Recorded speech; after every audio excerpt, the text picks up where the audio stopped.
नमस्कार साथियों, स्वागत है आप सभी का आपके अपने परिवार में। फ्रेंड्स, हम बात कर रहे थे एसएससी एमटीएस एग्ज़ाम और हवलदार एग्ज़ाम 2024 के बारे में।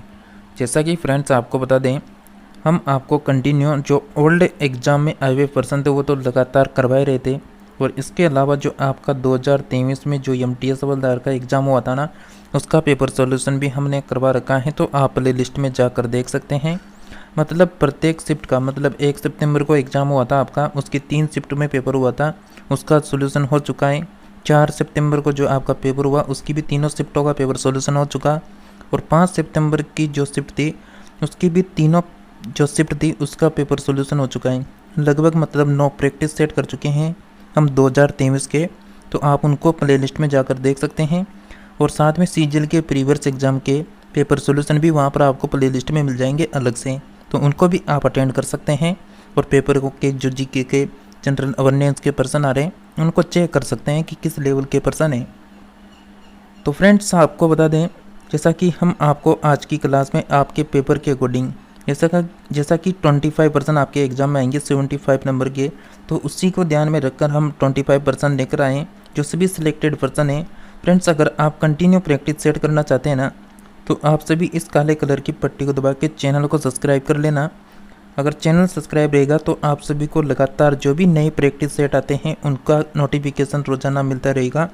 और आपको बिल्कुल यहाँ पर बता दें, जैसा कि आपको जो हमारे प्रैक्टिस सेट मिलते हैं वो सुबह 10 बजे मिलता है एक तो, और दूसरा जो प्रैक्टिस सेट मिलता है ना वो शाम 4 बजे मिलता है, तो दोनों प्रैक्टिस सेट को आप अटेंड कर सकते हैं। तो फ्रेंड्स, फर्स्ट पर्सन आपके सामने है कि हड़प्पा सभ्यता संबंधित हैं। तो हड़प्पा सभ्यता किससे संबंधित है? कांस्य युग, नवपाषाण युग, या फिर पाषाण युग, या फिर लोह युग से? तो राइट आंसर क्या रहेगा फ्रेंड्स, आप सभी का कमेंट करके बताना है आप सभी को। तो करेक्ट आंसर आएगा कांस्य युग से संबंधित है, तो ए ऑप्शन करेक्ट आंसर होगा। नेक्स्ट पर्सन है कि जैन परंपरा के अनुसार पहले तीर्थकर कौन थे? तो जैन परंपरा के अनुसार जो पहले तीर्थ करते वो कौन थे यहाँ पर? राइट आंसर रहेगा फ्रेंड्स आपका Rishabhdev, C option correct answer है। फ्रेंड्स, मैं आपको सोचने के लिए प्रत्येक प्रश्न बोलने के बाद 5 सेकंड का समय दूंगा, तो आप चारों प्रश्नों को पढ़ के आंसर को डिसाइड कर लेना। तो नेक्स्ट पर्सन की बात करें तो नेक्स्ट पर्सन है आपका मोहम्मद गजनवी के साथ भारत आने वाला प्रसिद्ध इतिहासकार कौन था? फ्रेंड्स, किसी भी पर्सन में आपको कन्फ्यूजन हो, डाउट हो, तो आप सभी कमेंट करके ज़रूर पूछ सकते हैं, आपको जल्द से जल्द उसका रिप्लाई दे दिया जाएगा। तो मोहम्मद गजनवी के साथ भारत आने वाला जो प्रसिद्ध इतिहासकार था वो था यहाँ पर, बिल्कुल आपका राइट आंसर है बी ऑप्शन अल-बुरूनी। तो बी ऑप्शन ध्यान रखें। नेक्स्ट बात करें कि बाबर ने तुजुक ए बाबरी किस भाषा में लिखी है? जैसा कि फ्रेंड्स आपका एमटीएस का जो यहाँ पर एग्ज़ाम रहेगा ना, तो अक्टूबर नवंबर संभावित देर का है एसएससी के एग्ज़ाम के कैलेंडर के अकॉर्डिंग। और जो भी यानी सीजीएल की प्रिपरेशन कर रहे हैं ना, उनको एक तो हमारा 2023 का ओल्ड पेपर सॉल्यूशन, ऐसा नहीं है कि हम 23 का यानी सीजीएल के लिए करवाएंगे, एमटीएस के और सीजीएल वालों के लिए, दोनों के लिए जो है ओल्ड पेपर सॉल्यूशन भी आपको डेली मिलते रहेंगे। तो यहाँ पर जो है इन दोनों के पेपर सॉल्यूशन आपको बता दें, सीजीएल हो या एमटीएस हो, दोनों के लिए अलग अलग यानी ओल्ड एग्ज़ाम के पेपर सॉल्यूशन मिलेंगे, जिसमें हम सन 2017 से लेकर सन 2023 तक के ओल्ड पेपर सॉल्यूशन को करवाएंगे। तो आप उनको अटेंड कर सकते हैं। प्ले लिस्ट में जाते चेक करते रहना, आपको डेट वाइज और शिफ्ट वाइज पेपर सॉल्यूशन का वहाँ पर नाम लिखा हुआ मिल जाएगा। तो जैसा कि तुजुक है जो बाबरी है साथियों, ये लिखी है किस भाषा में? बिल्कुल तुर्की भाषा करेक्ट आंसर हो जाएगा बी ऑप्शन। नेक्स्ट पर्सन है कि प्लासी का युद्ध का जो मैदान है वो कहाँ पर स्थित है? तो प्लासी का जो युद्ध का मैदान है वो कहाँ पर स्थित है? करेक्ट आंसर आएगा प्लासी, पस शब्द आ रहा है प्लासी में, तो पश्चिम बंगाल आप ध्यान रखना, यानी डी ऑप्शन करेक्ट आंसर हो जाएगा। और यहाँ पर अगर आपसे पूछ लिया जाए ना, प्लासी का युद्ध तो भाई कहाँ पर हो गया? पश्चिम बंगाल में। अगर आपसे पूछ लिया जाए, अगर आपसे बक्सर का युद्ध पूछा जाए कि बक्सर का युद्ध का मैदान कहाँ पर स्थित है, तो बक्सर से आपको ध्यान रखना है बिहार, तो ये बिहार में स्थित है। बक्सर का मैदान और प्लासी का जो युद्ध हुआ था वो पश्चिम बंगाल में हुआ था। नेक्स्ट प्रश्न है कि केंद्रीय चावल अनुसंधान संस्थान कहाँ पर स्थित है। तो केंद्रीय चावल अनुसंधान संस्थान आपसे पूछा जा रहा है, तो 5 सेकंड में आप इसका जवाब देकर बताइए जल्दी से। फ्रेंड्स आपका राइट आंसर हो जाएगा कटक। अब ये कटक कहाँ पर स्थित है, तो कटक कहाँ पर स्थित है, कटक स्थित है उड़ीसा राज्य में। तो आपका option 4th option correct answer हो जाएगा डी ऑप्शन।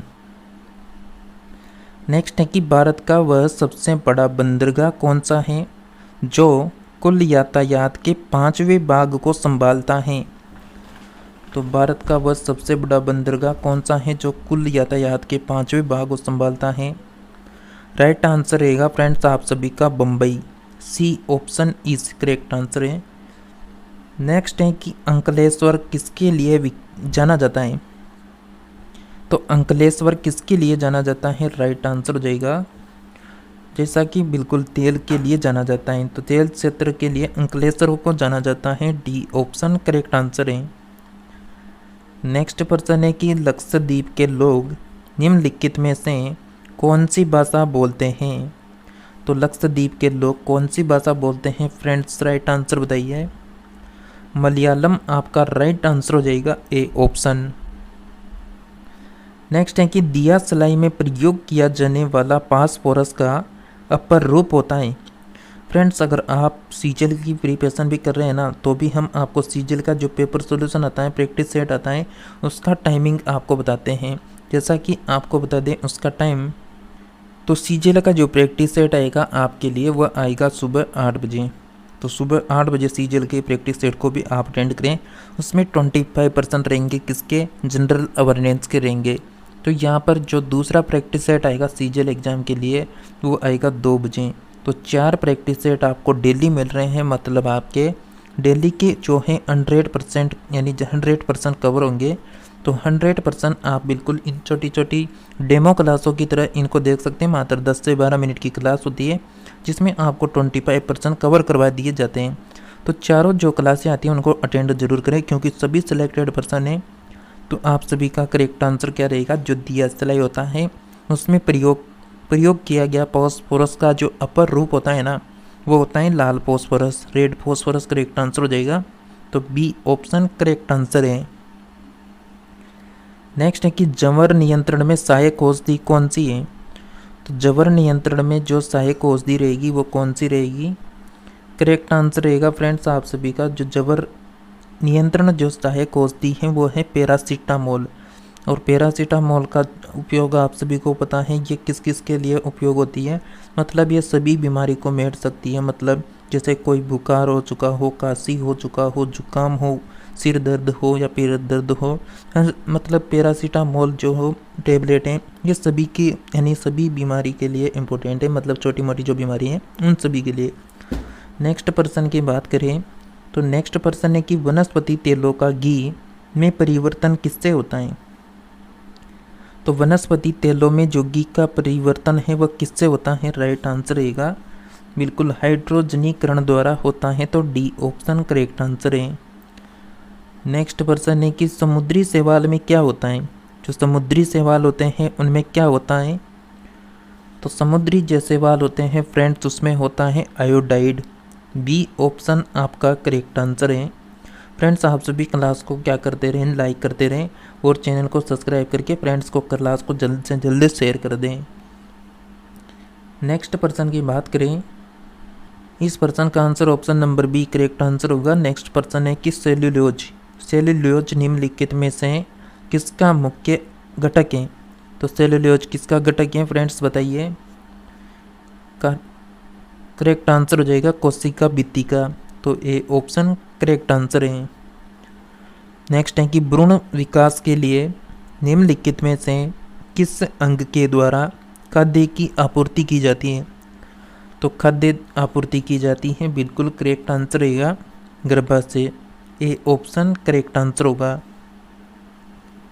नेक्स्ट है कि पीनियल ग्रंथि कहाँ पर होती है। तो पीनियल जो ग्रंथि होती है फ्रेंड्स वो कहाँ पर होती है, करेक्ट आंसर रहेगा यकृत में होती है। तो ए ऑप्शन ध्यान रखें। नेक्स्ट है कि सूक्ष्म अर्थव्यवस्था का संबंध होता है। तो सूक्ष्म अर्थव्यवस्था का संबंध किससे होता है? व्यक्तिगत इकाई से होता है। ये ऑप्शन आपका करेक्ट आंसर है। फ्रेंड्स, जैसा कि आपका जो एमटीएस का पोस्ट है ना, एमटीएस की बात कर रहा हूँ, मैं डेली बात करता हूँ क्योंकि यहाँ पर जो है नए फ्रेंड्स भी जुड़ते रहते हैं ना, तो उनको भी बताना जरूरी होता है। तो जल्दी से मैं आपको बताना चाहता हूँ कि जो एमटीएस का पोस्ट था वो पहले कितना पोस्ट था, आप सभी को अच्छे से पता है 4887 पोस्ट था। अब कितना हो चुका है आपका एमटीएस की बात कर रहा हूँ, हवलदार की बात नहीं कर रहा हूँ मैं। तो एमटीएस का जो अब टोटल पोस्ट हो चुका है लगभग 6144 पोस्ट हो चुकी है। तो ये बहुत अच्छी बात है एमटीएस की पोस्ट के लिए। और हवलदार की जो पोस्ट है वो तो आप सभी को पता है 3433 पोस्ट हैं। तो यहाँ पर टोटल जो पोस्ट रहेगी 9593 पोस्ट हैं। तो यहाँ पर बिल्कुल 9553 पोस्ट हो चुकी है आपकी। तो राइट आंसर आ जाएगा फ्रेंड्स आप सभी का व्यक्तिगत इकाई से संबंधित है। नेक्स्ट प्रश्न है कि भारत के ग्रामीण क्षेत्रों में मौसमी बेरोजगारी उत्पन्न का मुख्य कारण क्या है?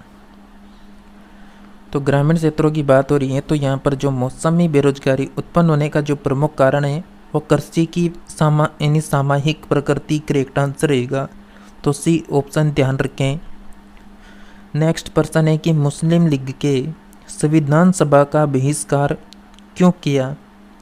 तो मुस्लिम लीग के संविधान सभा का जो बहिष्कार है वो क्यों किया?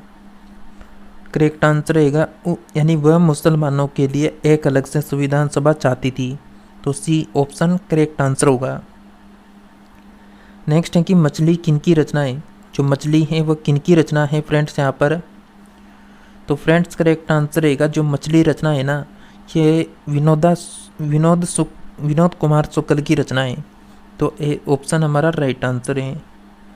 नेक्स्ट बात करें कि भारत में दल बदल विरोध अधिनियम कब बना था?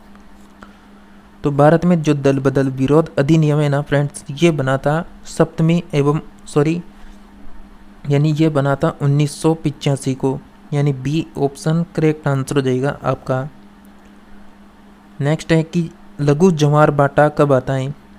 तो लघु ज्वार बाटा कब आता है? करेक्ट आंसर रहेगा सप्तमी और अष्टमी के दिन आता है। तो सी ऑप्शन करेक्ट आंसर है। नेक्स्ट है कि सौराष्ट्र के सुदर्शन झील का निर्माण किसने करवाया था? तो सौराष्ट्र की जो सुदर्शन झील है फ्रेंड्स, इसका निर्माण करवाया था बिल्कुल चंद्रगुप्त मौर्य ने। ये ऑप्शन करेक्ट आंसर रहेगा। नेक्स्ट है कि पूर्व का मैनचेस्टर किसे कहा गया है यहाँ पर? तो पूर्व का जो मैनचेस्टर है फ्रेंड्स वो कहा गया है ओसाका करेक्ट आंसर रहेगा डी ऑप्शन। नेक्स्ट है कि पवनार आश्रम का संबंध है, आखिरी प्रश्न है, तो आपने 25 में से कितने करेक्ट किए कमेंट करके बताइए। और आप सभी लगातार एमटीएस की प्रिपरेशन में लगे रहें, साथ में सीजन की प्रिपरेशन अगर आप में से कोई भी स्टूडेंट कर रहा है ना, तो आप सभी जो क्लासें आएगी 8 बजे 2 बजे सीजल के लिए, और उसमें प्रीवियस के एग्ज़ाम के प्रश्न भी हो सकते हैं, तो आप उनको मिस ना करें, उनको भी अटेंड कर लें, क्योंकि जो जनरल अवेयरनेस का पार्ट है वो इस चैनल में आपको कंटिन्यू मिलेगा। जैसा कि आप सभी को अच्छे से पता है हमारा चैनल किसके ऊपर है, मतलब जीके में क्या करवानी है, आप सभी की जीके में जीत फिक्स करवानी है। इसलिए हम जीके के अलावा और सब्जेक्टों की बात ही नहीं करते, क्योंकि हमारा टारगेट रहता है जनरल अवेयरनेस में अधिक से अधिक प्रश्नों का सोल्यूशन करवाना। तो फ्रेंड्स आप सभी का राइट आंसर आ चुका है, जैसा कि जो पवनार आश्रम है ना, ये कहाँ पर स्थित है? बिल्कुल करेक्ट आंसर हो जाएगा, यानी संबंध किससे है ये पूछ रहा था। जो पवनार आश्रम है उसका जो संबंध रहेगा वो विनोबा भावे से रहेगा। तो आपका 4th ऑप्शन यहाँ पर करेक्ट आंसर रहेगा। तो फ्रेंड्स आपने कितने % करेक्ट किए कमेंट करके बता दीजिए। और जो आपका ये लक्ष्य है ना एसएससी एमटीएस हवलदार, इसको आप बनाए रखें। और आप सभी को लगातार अगर प्रैक्टिस सेट अटेंड करने हैं ना, लगातार जनरल अवेयरनेस में अच्छी पकड़ करनी है ना, तो आप सभी को ये प्रैक्टिस सेट जो डेली मिलते हैं ना उनको लगातार अटेंड करते रहें। आपको हम 4 प्रैक्टिस सेट डेली उपलब्ध करवाएंगे, तो उनको अटेंड करते रहिए। और आप सभी ने चैनल को सब्सक्राइब नहीं किया तो चैनल को अवश्य सब्सक्राइब कर देना। और इसी के साथ फ्रेंड्स हम मिल देंगे नेक्स्ट प्रैक्टिस सेट में, तब तक के लिए बने रहिए आप सभी हमारे साथ।